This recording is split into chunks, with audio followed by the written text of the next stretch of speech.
Person. ഒരുപാട് vote ചെയ്തതാട്ടോ നമ്മളെല്ലാവരും. രണ്ടു വാക്ക്. എല്ലാവരോടും നന്ദിയുണ്ട്. സത്യം പറഞ്ഞെങ്കിൽ കുറേ കാര്യങ്ങൾ പറയണമെന്നുണ്ട്. ഞാനിവിടെ എല്ലാ അത്യാവശ്യ സിനിമകളിലും ഞാൻ ഇവിടെ എത്താറുണ്ട്.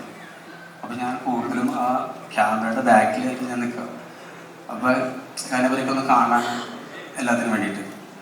പക്ഷെ ഇന്ന് നമ്മുടെ ഉദിച്ചിരിക്കുന്ന ചന്ദ്രനെ നോക്കിയിട്ട് നമ്മളെല്ലാവരും മുകളിലേക്ക് നോക്കി നിൽക്കാറില്ലേ എന്ന് പറഞ്ഞ പോലെ ഒരുപാട് ചന്ദ്രന്മാരോട് ഇരിക്കുകയാണ്. അതിൻ്റെ മുമ്പിൽ എനിക്ക് നിൽക്കാൻ കഴിയും. എനിക്ക് വളരെയേറെ സന്തോഷമുണ്ട്. പിന്നെ എനിക്ക് സാറിനെ കുറിച്ച് പറയുകയാണെന്ന് വെച്ചാൽ അദ്ദേഹത്തിൻ്റെ പടം ഞാൻ 2-3 പ്രാവശ്യം കാണുന്നതായിരിക്കും. ട്രിവാൻഡ്രം ലോഡ്ജ്, മറ്റേ നമ്മുടെ ബ്യൂട്ടിഫുൾ, അതൊക്കെ നമുക്ക് വീണ്ടും വീണ്ടും കാണാൻ തോന്നും. സാറിൻ്റെ മേക്കിംഗ് എന്ന് പറഞ്ഞ ഒരു ഹിന്ദി മൂവിയൊക്കെ മേക്ക് ചെയ്യണ ഒരു ഫീലാണ് നമുക്ക് കാണുന്നതൊക്കെ. അപ്പോൾ ഈ പടവും മറ്റേ പാലും പഴവും എന്നുള്ള പടം ഭയങ്കര ഹിറ്റായി മാറ്റി.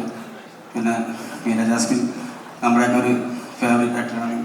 നിങ്ങളെല്ലാവരും സന്തോഷം ഈ വേദിയിൽ നിൽക്കാൻ കഴിയുന്നു.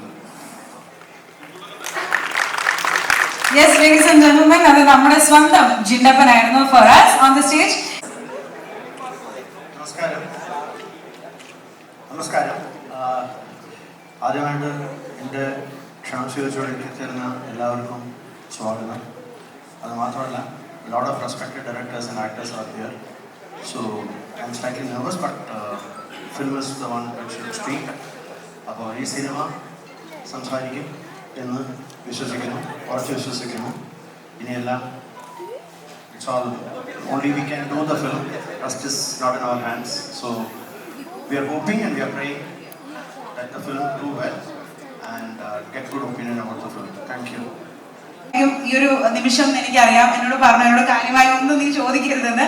സ്റ്റിൽ ഇവിടെ എത്തിയിരിക്കുന്ന ഈ ഒരു യാത്രയിലൂടെ രണ്ടു വാക്ക് ചേട്ടാ. ദൈവത്തിന് നന്ദി.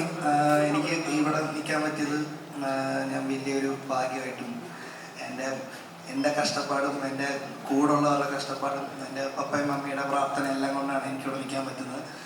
സത്യം പറഞ്ഞാൽ ഞാനിപ്പോൾ ആ റോയിലിരിക്കുമ്പം മറ്റേ പുലിവാൽ കല്യാണത്തിൽ ജഗദീശേട്ടൻ ഇരിക്കുന്ന അവസ്ഥയിലായിരുന്നു ഞാൻ ഇരുന്നതല്ല. എല്ലാ ലെജൻസിൻ്റെ കൂടെയാണ് ഞാൻ നിൽക്കുന്നത്. എനിക്ക് ഇതൊക്കെ എൻ്റെ ഡ്രീമാണ്.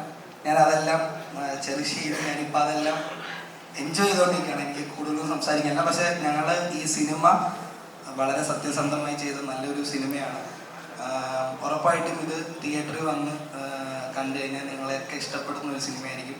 ഒരു സാധാരണക്കാരൻ്റെ പോയിന്റ് ഓഫ് വ്യൂവിന് തന്നെ ഞാൻ പറയുന്നു. Thank you. Thank you so much ചേട്ടാ. ആൻഡ് ഇനിയും ഇതേപോലെയുള്ള വണ്ടർഫുൾ പേഴ്സണാലിറ്റീസിന്റെ കൂടെ വർക്ക് ചെയ്യാൻ സാധിക്കട്ടെ, ഇതേപോലെയുള്ള ലെജൻസിന്റെ ഒപ്പമൊക്കെ ഇരിക്കാൻ സാധിക്കട്ടെ എന്ന് കൂടി ആശംസിക്കുകയാണ്.